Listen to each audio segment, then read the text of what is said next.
Eu queria agradecer. É um prazer estar aqui no TED e no Brasil.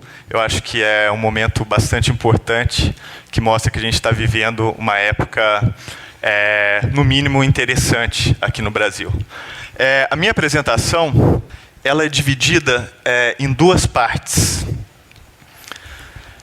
A primeira parte, eu gostaria de falar de quando o Chris Anderson, que é o editor da revista Wired, esteve no Brasil há mais ou menos uns 2 anos, e a única exigência que ele fez foi encontrar com uma moça de Belém do Pará, chamada Gabi Amarantos, que é vocalista da banda Techno Show.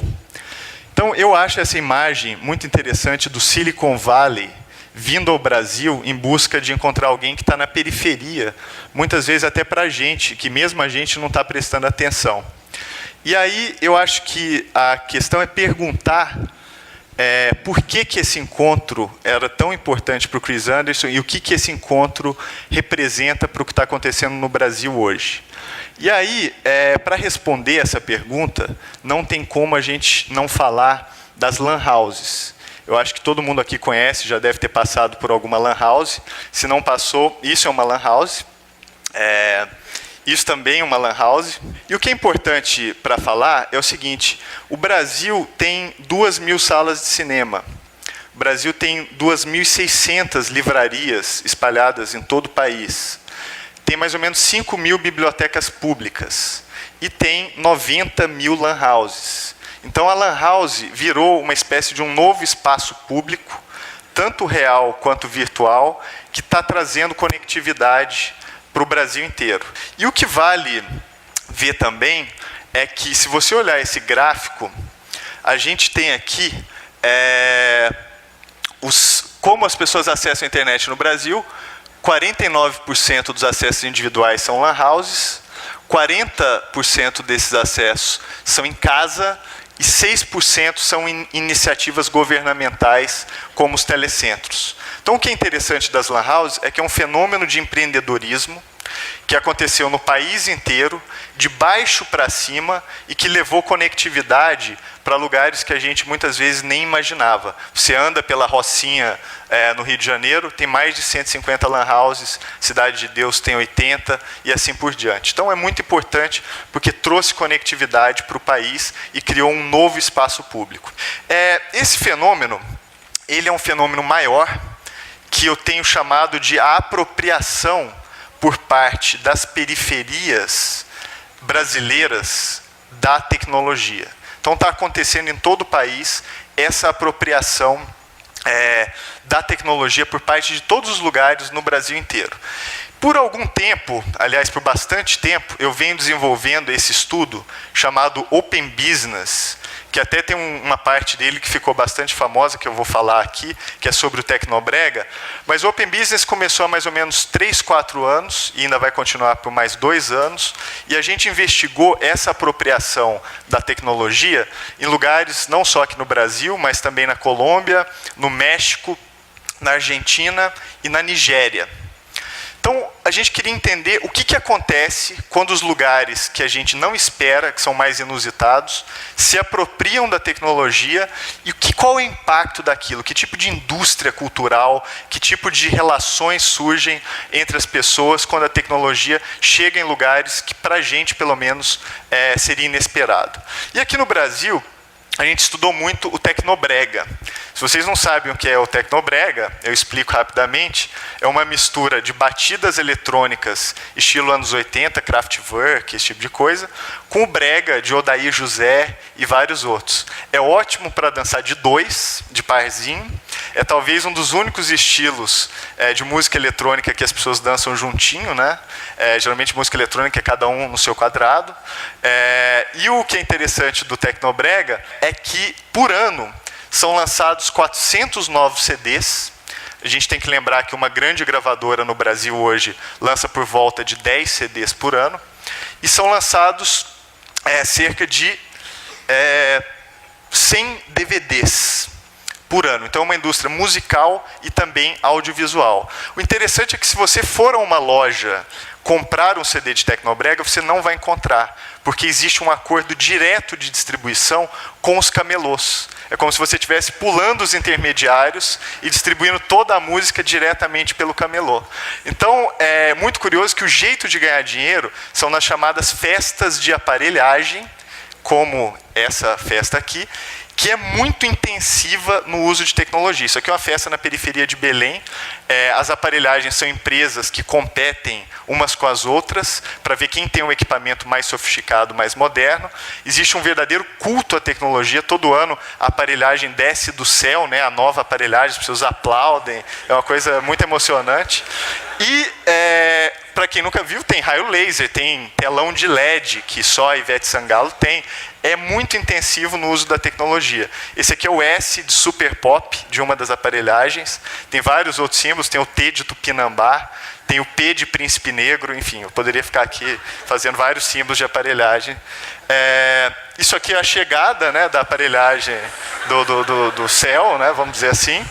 E aqui, mais uma foto da festa, e aqui é onde os CDs são vendidos. Então, se você quiser comprar a música, você tem que ir lá no camelô comprar. Notem que não é pirataria, porque existe um acordo entre os músicos e os artistas com os camelôs que vendem os CDs e DVDs de Tecnobrega. O que é importante aqui, vou falar muito rápido, é que tudo começa com as bandas e DJs que vão a um estúdio caseiro, gravam a sua música pagando por isso um valor muito barato. Logo depois, eles pegam a matriz, entregam para o distribuidor, para o camelô. O público, por sua vez, compra e paga o camelô. E as salas de festas e as aparelhagens é que contratam as bandas e os DJs, de modo que o dinheiro sobe através delas para os produtores e DJs.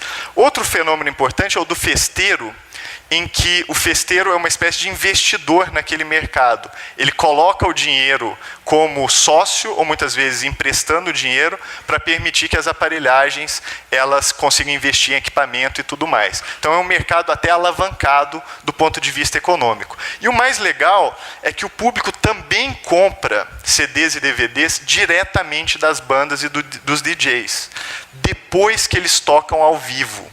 Então, eles capturam o mercado do valor presente, que é assistir uma apresentação, comprando CD e DVD, que às vezes é até mais caro do que o do camelô, que vem num saquinho plástico, sem letra, sem nada, e o CD, depois do show, tem letra, tem material gráfico. Então, é muito interessante ver, e isso diz muito sobre o modo como o valor na música está se modificando. Então, esse valor presente, ele consegue ser capturado pelo pessoal do Tecnobrega.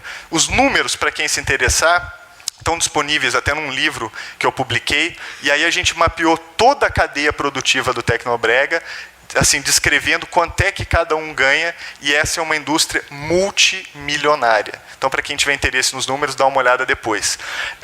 O que é importante é que essa cena gerou o artista mais popular do Brasil, que é a banda Calypso. Numa pesquisa feita pela Finasca, há algum tempo, a banda Calypso aparecia como o artista mais famoso do Brasil, acima de Zezé de Camargo e Luciano.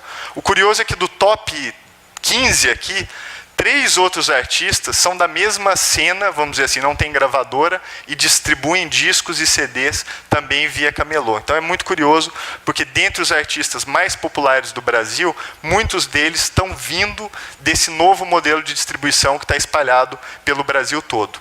E quando eu digo espalhado pelo Brasil todo, está sim. Talvez a música mais popular do Brasil de hoje seja essa música que está fora de gravadora, que está fora da mídia tradicional, em exemplos como o funk carioca, o forró, principalmente o forró eletrônico, o lambadão cuiabano, não sei se alguém já ouviu o lambadão cuiabano, e a pisadinha, que é a grande nova mania nacional. Vocês podem não saber, mas a grande maioria das pessoas no Brasil sabem sobre a pisadinha, é um fenômeno muito popular. E é um fenômeno também das periferias globais.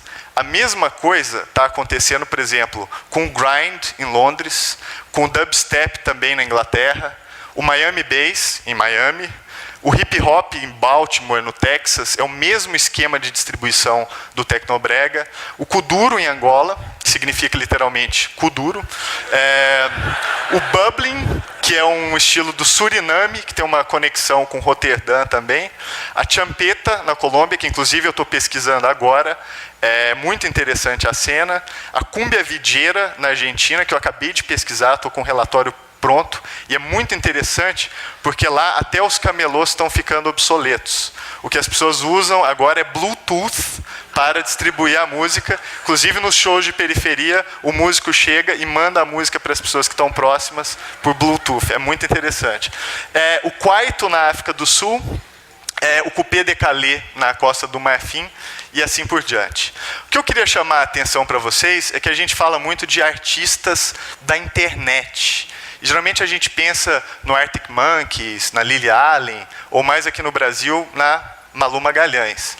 É verdade, Malu Magalhães deve muito à internet na sua carreira, mas a gente nunca pensa como artista de internet em uma banda, por exemplo, como o Fantasmão, que é uma banda da Bahia, essa banda, e no início desse ano eu fiz uma comparação para ver a popularidade do Fantasmão e da Malu Magalhães na internet. Então, por exemplo, a Malu Magalhães tinha 140 comunidades no Orkut, a maior dela com 27 mil membros. O Fantasmão tinha 810, a maior com 35 mil membros. A Malu Magalhães tinha 77 artigos na mídia tradicional, ou seja, ela é uma artista também da mídia tradicional, não só da internet. O Fantasmão tinha 5, a maioria em jornais locais e regionais. A Malu Magalhães tinha 2,5 milhões de views no MySpace. O Fantasmão tinha 0, porque as bandas de periferia no Brasil não usam MySpace. Elas usam essencialmente Orkut e YouTube. E no YouTube, o vídeo mais visto da Malu Magalhães tinha 532 mil views. Era uma entrevista que ela deu para o Altas Horas, da Globo.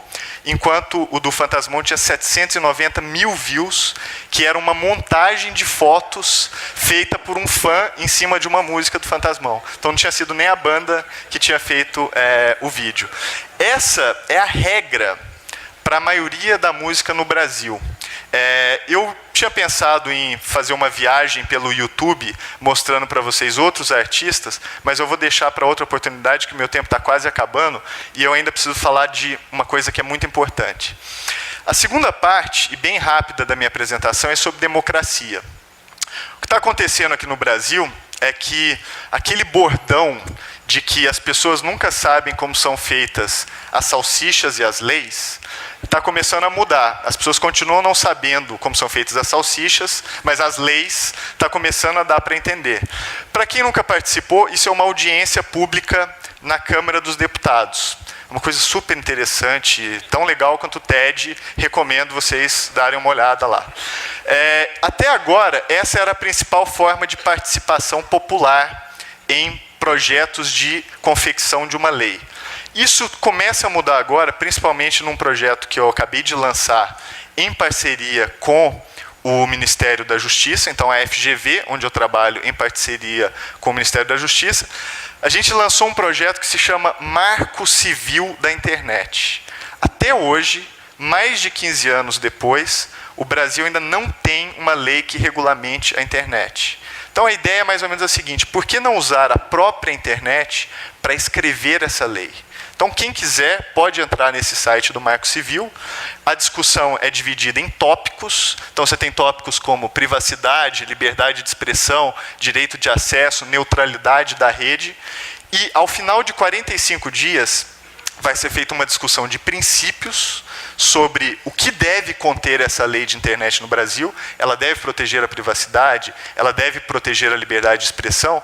Passados esses primeiros 45 dias, a gente entra numa segunda fase, que é o texto da lei em si, que vai ser elaborado pelo Ministério da Justiça, e a partir daí qualquer pessoa pode comentar em cima do texto, por mais 45 dias.